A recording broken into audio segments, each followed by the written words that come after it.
Bonjour à tous, j'espère que vous allez bien. Mon nom c'est Christine, puis aujourd'hui, dans le cadre de mon partage technique, je vais vous présenter la règle du 5-5-5, qui est une règle que vous allez pouvoir appliquer à vos futures présentations dans un but de les optimiser, mais aussi les rendre plus pertinents pour votre audience.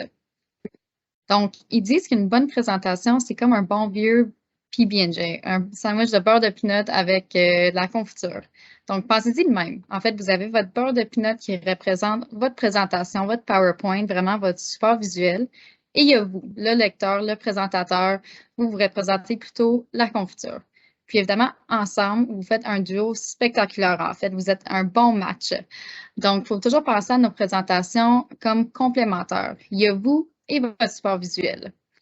Donc, aujourd'hui, l'autre jour, je vais vous expliquer c'est quoi la règle du 5-5-5. Je vais vous parler des bénéfices et pourquoi vous devriez l'employer. Puis, je vais vous laisser avec des éléments clés à retenir. Donc, c'est quoi la règle du 5-5-5? La règle dit que vous ne devriez pas avoir plus que 5 mots par ligne de texte dans votre diapo. Vous ne devriez pas avoir plus que 5 lignes de texte par diapositive. Et vous ne devriez pas avoir 5 diapositives de texte lourd qui sont consécutifs. Donc, pour le premier point qui est, il ne faut pas avoir plus que 5 mots par ligne de texte, mais voici un exemple à l'écran de ce qu'il ne faut pas faire, puis je pense qu'on l'a tous déjà fait dans le cadre de nos présentations antérieures, mais ce que vous voyez, c'est vraiment une diapo avec beaucoup de texte. Tout de suite, vous êtes submergé par l'abondance d'informations, puis vous êtes pogné un petit peu à le lire au lieu d'écouter le présentateur. Donc, au lieu de faire une diapositive qui ressemble à ceci, vous êtes plutôt mieux de faire une diapositive qui ressemble à celle-là. Donc, vous avez votre titre. Dans mon exemple ici, j'ai utilisé « Qu'est-ce qu'est le marketing responsable ?» Puis, vous avez 3 points qui contiennent 4 à 5 mots, en fait. Donc, ici, les 3 points, ils ont 4 mots chaque. Donc, ils représentent vraiment les points importants que vous, le présentateur, vous allez expliquer à votre audience.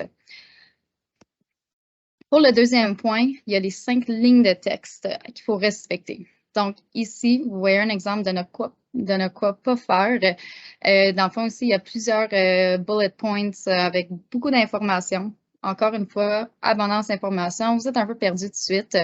Ce qu'il va plutôt privilégier, c'est une diapositive qui ressemble à celle-ci où il y a 5 bullet points maximum.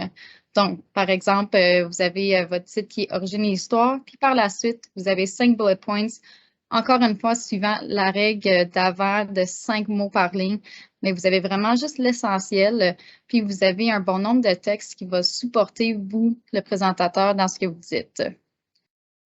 Puis, le troisième point, la troisième règle, c'est les 5 diapositives de texte lourd. Donc, imaginez que vous écoutez une présentation, puis diapo après diapo, c'est juste des textes qui ressemblent à ceux-ci à l'écran. Ça devient lourd pour vous, c'est lourd pour le présentateur, ça nuit à l'engagement, à votre intérêt, ça peut être tannant aussi. Donc, c'est sûr qu'on veut vraiment éviter d'avoir des diapositives qui sont très bruyants, puis on veut les éviter en continu.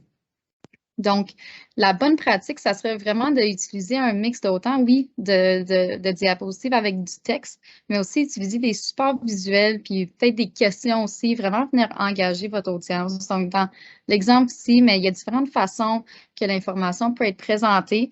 Puis si vous avez une diapositive avec du texte, mais vous êtes mieux de le suivre avec une diapositive avec un visuel, par exemple, pour vraiment juste venir faire un contraste et pas perdre votre audience justement dans une vague de texte.